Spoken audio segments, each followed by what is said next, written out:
remember the refugees. I remember the refugees who was displaced and the horrors of fascism, and war.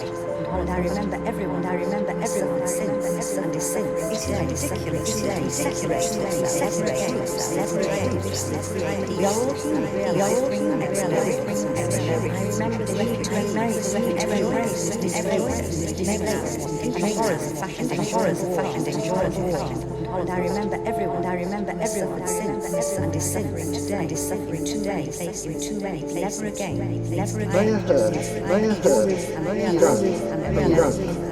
Now his father spoke Yiddish also, which is Polish. Now his father was very religious, very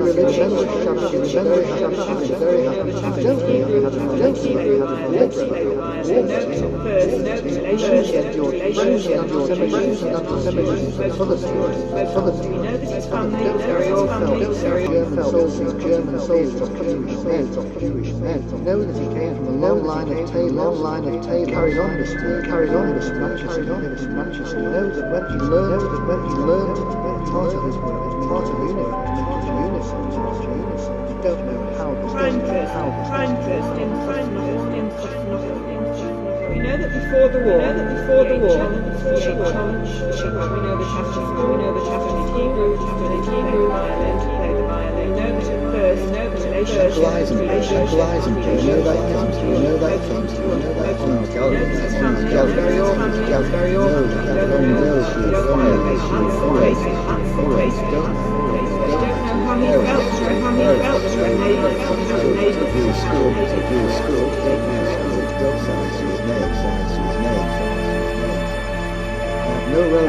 no relatives.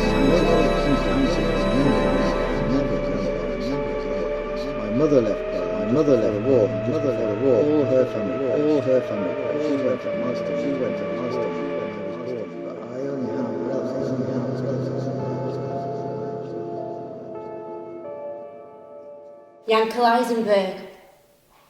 He came to Windermere to escape the Holocaust. In our gallery, he's known as Jack.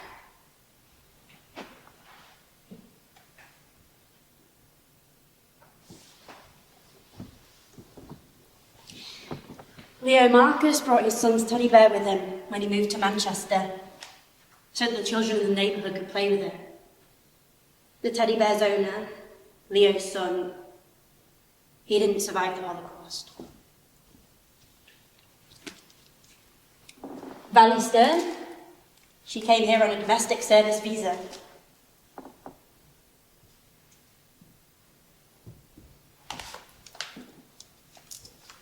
Helen Teichner, Polish refugee.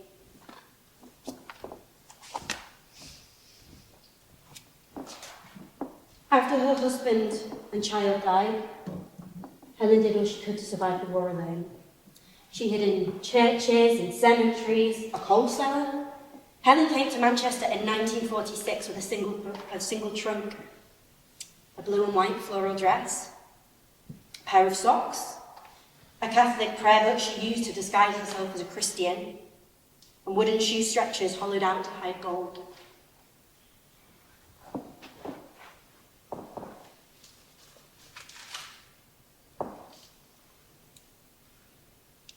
My neighbour, devout Catholic, born in Poland.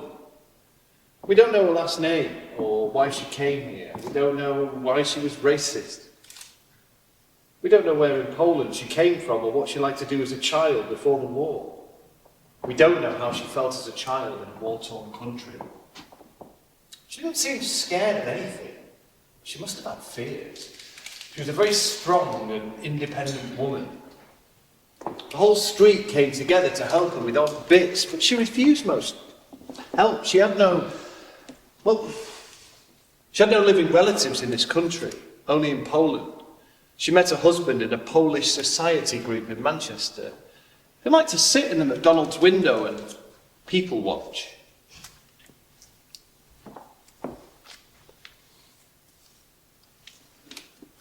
Vernon David. He was a Jewish boy, born in Germany. When the Nazis rose to power, his family were afraid of what was coming. In 1933, he was sent to school in Buxton. From there, he went to Manchester University, where he met his wife, Joan. Joan's family helped get his brother and sister out of Nazi Germany. But when the war broke out, Vernon was declared an enemy alien. He was arrested and imprisoned in internment camps. First in Shropshire, then Liverpool, and then the Isle of Man.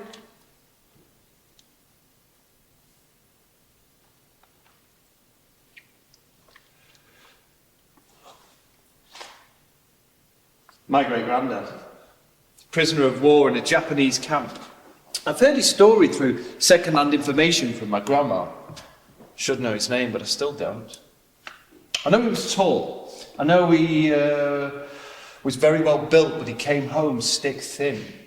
I know he survived on rice and maggots. Story was at first you'd pick the maggots out because, well, who wants to eat maggots? But by the end you'd be making sure no maggots escaped. He needed the protein. I know every night prisoners tried to escape. Don't know how he passed the time or if he thought he was going to survive. I don't know how he felt to be free, to be home.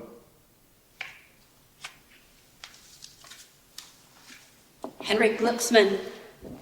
His boss bribed the Nazis with diamonds so that he could board the St. Louis.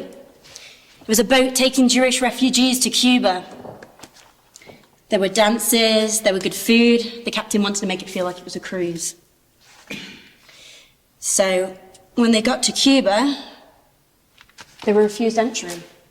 They went to the United States, they were refused entry again. The ship sailed back to Europe, running out of food and supplies, so the captain, he contemplated a shipwreck. Anything but taking the refugees back to where they came from. After some negotiation, France, Belgium, the Netherlands, and England took in some of the refugees. Henrik settled in England, and he had a son, and he ran a company making made-to-measure shirts. 254 passengers from the St. Louis were killed as the Nazis swept across Europe. My brother, an Afghan refugee, very talented cricket player. With maps, he shows his amazing journey. Afghan food, which my mum would cook and stir.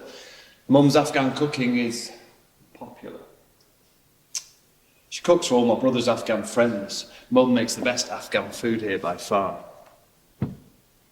Took him to War Museum at the weekend.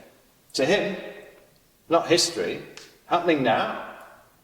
Told us stories about the tanks he saw and the different weapons they used and how his favourite place is the beach and the shore. It's like any other teenage boy. Likes music, lie-ins and phone games he enjoys. We all have stories. Stories about people we've loved. People we've lost. There are so many I could tell you. But there are so many that you can't. There are so many stories that are incomplete, unfinished, unknown, unknowable.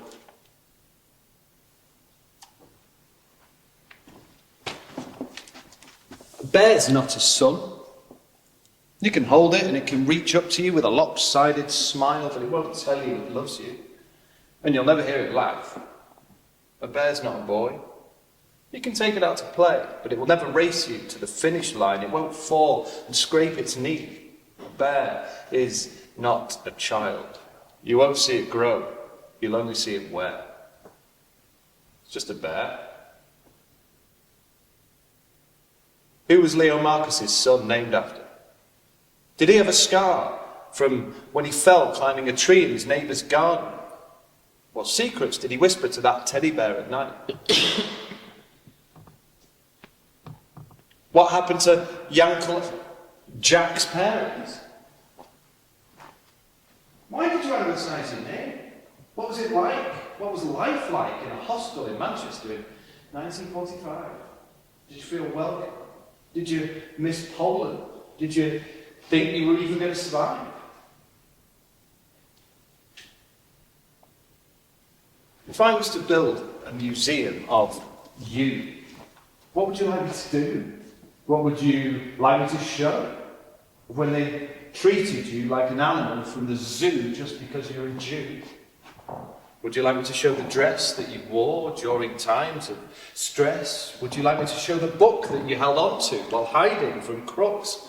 Would you like me to show the sock that's twin was lost when you arrived on dock? Would you like me to show the feelings? I don't know. Is that what you want? Your life in a museum? I want to say that I was here, that this happened.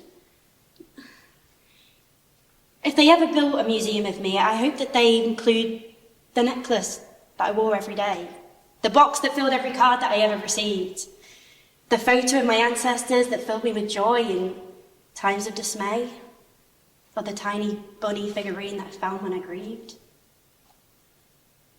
If they ever build a museum of me, I hope that they don't display the record the doctors kept of me, and I hope that they don't display everything at the level of children's play. If they ever build a museum of me, I hope that everyone has the chance to see the happiness, the sadness, and the grief. If they ever build a museum of me, where do I want it to be? Sand that covers all corners up until the sea, or Arabian Nights where the moon shines all night and where the smell of spices delight, where the climate is the same as the Sinai and where nobody cries. If I was to build a museum of you, would you like me to include the diary that you kept during your time in the internment camp? Maybe people could flip through and interact with it. Or I could turn it into an animation, an audio piece with sounds and special effects. If I was to build a museum of you, would you like me to include your chemistry degree that you worked so hard for? Would you... Oh, how about your Mother Martha's story too? If I was to build a museum of you, where would you like it to be? In the internment camp in Liverpool or Manchester University where you got your degree?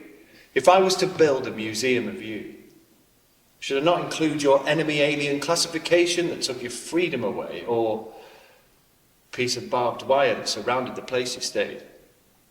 No museum could ever collect it all.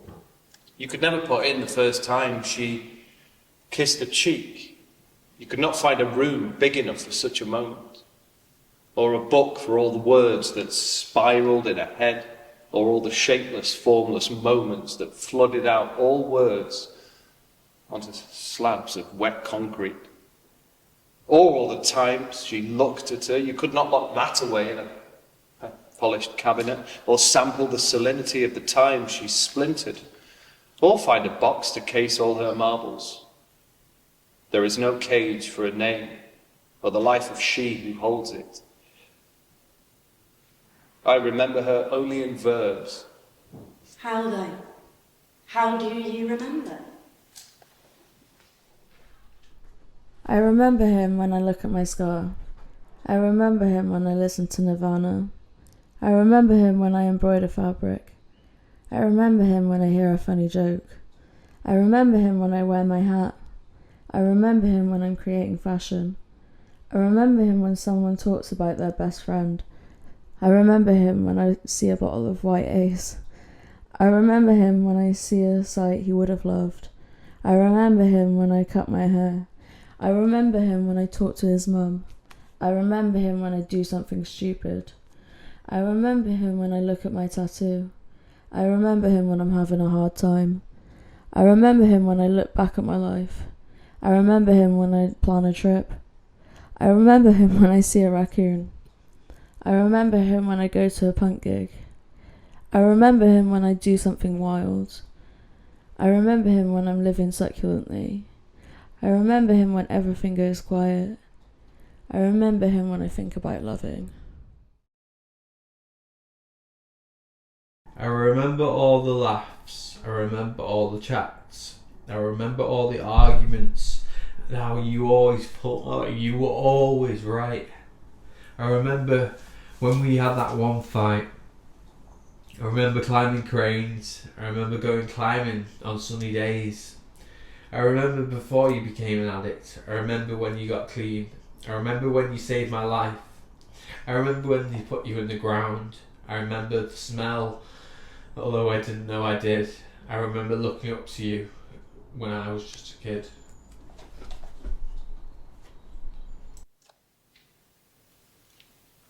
Every life lost in the Holocaust. Someone knew their smell, or didn't know they knew it until they missed it. Someone would have remembered them like that, with a smile in their voice, reliving the daft things they did when they were young. How do you collect that? How do you capture that? You can't. You can't collect it all. No, you can't. So... we collect questions instead. What did you think of it? The Jew from Germany knocking on your door, pleading sanctuary. Did you love it? Did you love him when you saw him, or did you hate him? He wasn't Jew after all. How many nights did he spend hidden in your barn in Holland before you kissed him? Did it taste like dirty money? Did it taste like the blood of Aryan children? Did it taste like the ash of his family burning many miles away? Or did it taste like chicken soup, a promised goodbye and a whispered future? Did you consider the fact that one day you would birth his child and he would not be a Jew, but he would move to Israel, desperately trying to connect with a faith his father had lost? Did you see him lose hope? Did you see him drink? Did you see him die? If you had known the fate of your half-Jew son, would you have loved the German one? If you had known the price coming generations would pay, would you have made his bed among the hay? Questions no one will ever know the answers to. Questions too huge to understand. there isn't space. There isn't space for some things. You can talk about how many football fields you could fill with bodies. You can talk about how many bodies they could fit in a cattle car, but there isn't space for some things. There isn't space to write down every thought a person ever had, every person they ever loved, or their favourite food. Yes, you could collect their favourite item, their favourite dress, but there isn't space to show it properly. Because there is no correct space, no right way to display somebody's belongings when they're not there to explain, to invite you to touch the fabric, because it smells like the house that they grew up in.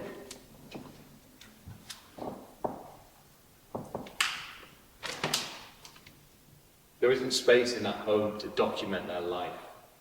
There are secrets and hobbies that just can't be kept inside walls. We could build 6 million museums. Still, there isn't enough space. But there isn't enough space, enough data. Enough memory. We say never again, and then we break that promise. 254.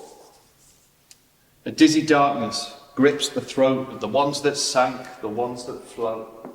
Stillness now a great pain. They pick up the bodies now, rigid opposites of a swaddled love. Inverse of the seasons, exclamation marks on the beaches, terror to terror, blood on a flag. It's coming home, blue and bloody, and it's coming home. They were aliens once, they are aliens now. We say never again, and we break that promise. Loaded lorries, full flies. We've seen this before, we've seen the same lies. This seat is reserved for a whip and a pipe, and we cast our lines in a bloody sea and wait for the waves to carry us home. Never again, except Cambodia. Never again, except Rwanda. Never again, except Bosnia. Never again, except Darfur. That was then, except it wasn't for some. That was then, except apparently, yeah, you look Jewish. Something about your bone structure. If that was then, why are the Uyghur Muslims facing genocide? If that was then, why are people still being shot where they stand? Just for who they love. That was then, yet I still took my Magen David inside my collar. Still hear the dog whistles, lizard, conspiracy, elite.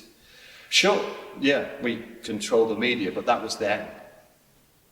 And we were stamped out for it, books burned, windows smashed. That was then, and yet, you're still here. You're still here, and that was then, so why are you complaining? Because that was then, but the books still smoulder and the glass still cuts. That was then, but this is now, yesterday, today, tomorrow, Unless we make space.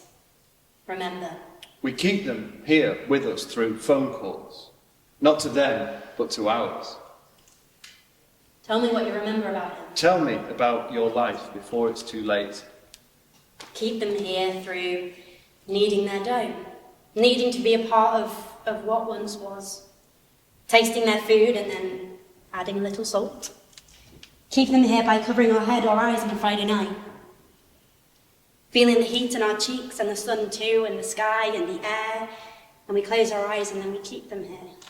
Remember, because they can't. Because they don't.